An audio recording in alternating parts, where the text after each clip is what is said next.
All right, we are in week a lot of marathon training, and by that I mean week 14.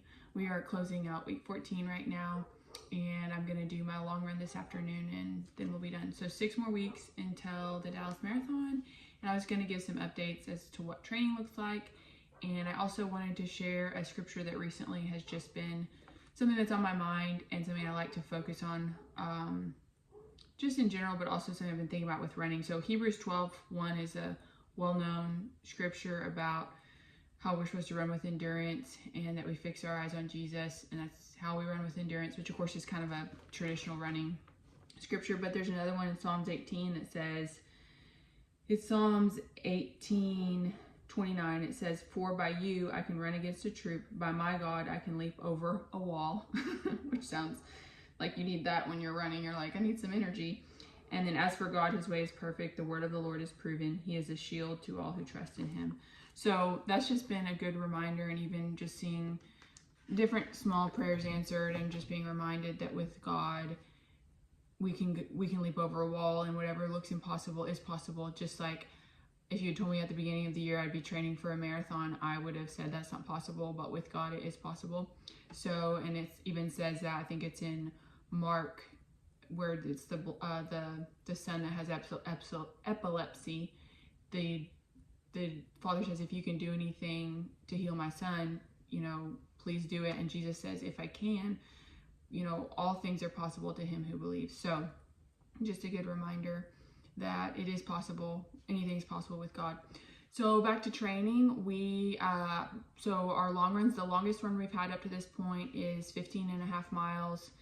Today we have 12.7, and then our longest training, or my longest distance for the running will be, for the training will be about 20 miles, and that will be in the next 2 weeks. So in my perception is that the past week and then the next 3 to 4 weeks are truly where I'm going to actually get my marathon training in. Like, I've been building up mileage, but this is what's really starting to prepare me to be ready to actually run the 26.2 miles. So easy runs are getting longer, where like your easy run 6 miles, which that's awesome, and it's so cool to be at this point of training and to be able to look back and go, used to 7 miles was pushing it for me. Like 7 miles was my long run, and that felt, that was like something I didn't know if I could do. And now my easy run on a Thursday is 6 miles. So wanted to just give God glory for that, and then also just share kind of what our distances look like. The structure is pretty much the same.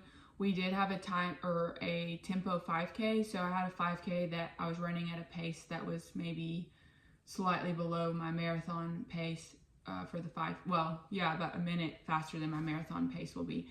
But so the training is going good. Something that I would share is that I do run on a track, or I run on a loop around a lake. And I noticed the other day that my legs were starting to hurt, just kind of like my knees, and just, I don't know, I was having some pain in my left leg, which is the leg that tends to have pain for some reason. And I thought about, so I started changing the direction. So if you are someone that runs on a track, or if you have like a 1.5 mile loop is what I have, or some kind of loop that you run on consistently, I knew that, but I just forgot. So you might change your directions. And so another thing is I have refreshed all my shoes, so that's exciting. And we tried out the Brooks Glycerin Max. Woohoo. I'm going to put my first long run on those, see how that goes. And then these are my daily trainers, which is the Hoka Mach 6.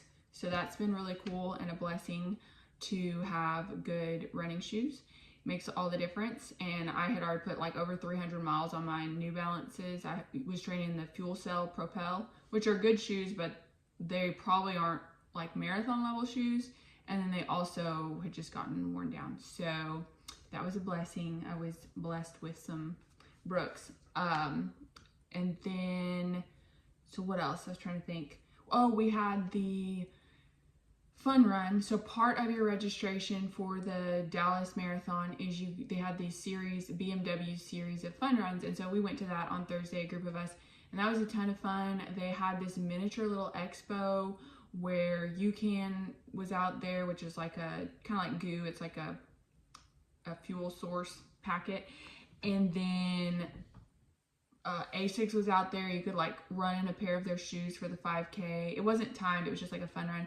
and we got all kinds of cool stuff. Like I got like a little free bag, and there was all kinds of vendors, and probably about 15 vendors out there maybe, and giving away stuff. And one of my favorite things, and my sister's favorite thing about the Dallas Marathon and just marathons in general, is we love the expos. It's so fun to go, and you get all kinds of free stuff, and you get to learn about new products. And I'm a big fan of, like, if I get a sample, then I'm super likely to buy it if I like it, because I just appreciate that they gave me a free sample. So that is something I'm getting really excited about, is at Packet Pickup on Saturday before the race.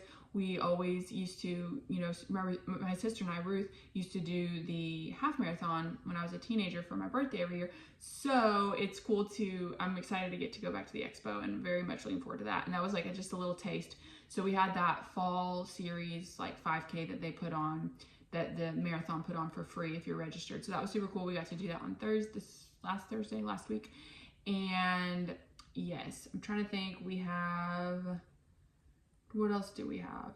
I think that's pretty much it. I feel strong. I haven't changed my nutrition that much as far as eating differently. I'm starting to test out some food prior to my runs. Like, I'm trying to figure out race day what I want to eat. So I probably will eat like a bagel and cream cheese, or maybe a muffin, or actually more likely, Kristen and I were talking, probably oatmeal with like peanut butter and banana, something like that. So I'm starting to test out my meals and what I want to eat the morning before the race, and then starting to figure out shoes wise. I think these are probably going to be the ones that actually run the marathon. I'm going to kind of save the mileage on these, and if I like how they feel on my long runs, I'll probably run the marathon in those.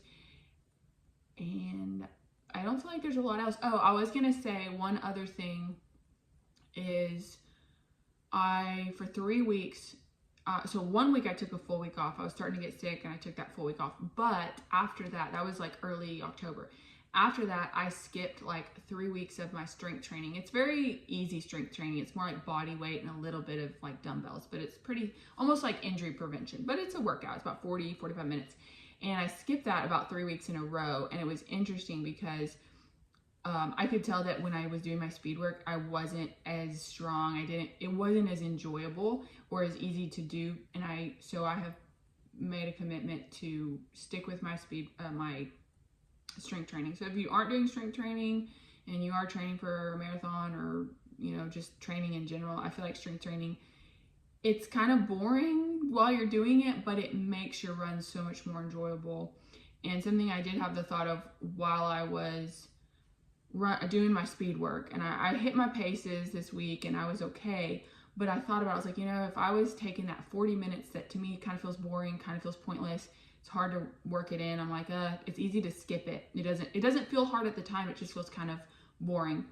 I was like, it would be, if I had been diligent about that, it would be making my speed work a lot more enjoyable. So the thing that I do enjoy is speed work, and I do enjoy my long runs, and those I look forward to.